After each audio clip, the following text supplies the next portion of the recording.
Present చూస్తున్నట్లయితే అందరూ ఏమంటున్నారంటే రాష్ట్రానికి అప్పు తెచ్చి పడతాయి చేసేస్తున్నారు, అందరికి ప్రతి ఇంటికి ఆడపడుచుకి 30,000 20,000 ఇచ్చేస్తున్నారు, ఎవరు సొమ్ము అని ఇచ్చేస్తున్నారని చంద్రబాబు నాయుడు అంటున్నారు.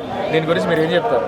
అలాంటిది ఏం లేదండి. ఇదంతా జగన్ గారు ఒక ప్రజలకు ఒక అక్క చెల్లెలు బాధపడకూడదని, అక్క చెల్లెలు బిడ్డలు బాగుపడకూడదు అనేసి అన్ని కూడా పెట్టి కూడా సంక్షేమ పథకాలు అన్నీ పెట్టి కూడా తెచ్చేసి ఇస్తున్నారు అంతే. ఇది ఎక్కడిది ఎవరు దోచేసిన సొమ్ము కాదు, కొట్టేసిన సొమ్ము కాదు.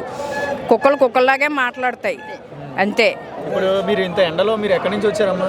మేము ఎక్కడంటే వైజాగ్ డాల్ఫిన్ హోటల్ సర్కిల్ అండి, 34వ వార్డు తోట పద్మావతి కార్యకర్తలు అండి మేమందరం. అక్కడ నుంచి ఎండలో రావాల్సిన ఎందుకమ్మా? మా జగనాన్ని కోసం అభిమానం కోసం వచ్చామండి. అంతే, జగన్ కావాలంటే మాకు మళ్ళీ జగనే రావాలి.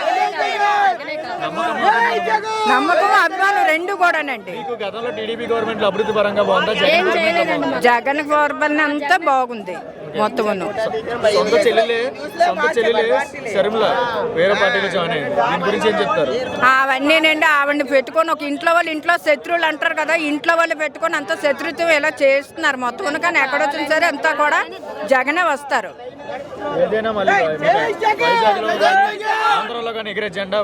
వైఎస్ఆర్సీపీ జెండా మొత్తం చాలా బాగుందండి. చూడండి ఒకసారి, ఎక్కడ కూడా ఖాళీ లేవు. రోడ్లు కానీ బస్సులు కానీ గ్రౌండ్ కానీ ఖాళీ లేదు.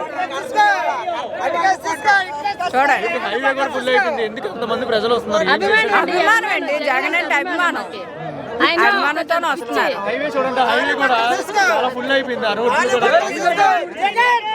బస్సులు కూడా ఇంకా ప్రజలు వస్తూనే ఉన్నారు, టాటర్ల మీద బస్సుల మీద అలా వస్తూనే ఉంటారండి. జనం అలా కదులుతూనే ఉంది. అక్కడ గ్రౌండ్ కూడా నిండిపోబెట్టారు. రోడ్ల మీద నుంచి కూడా జగనాన్ని కోసం అలా వేచి చూస్తూనే ఉన్నారు.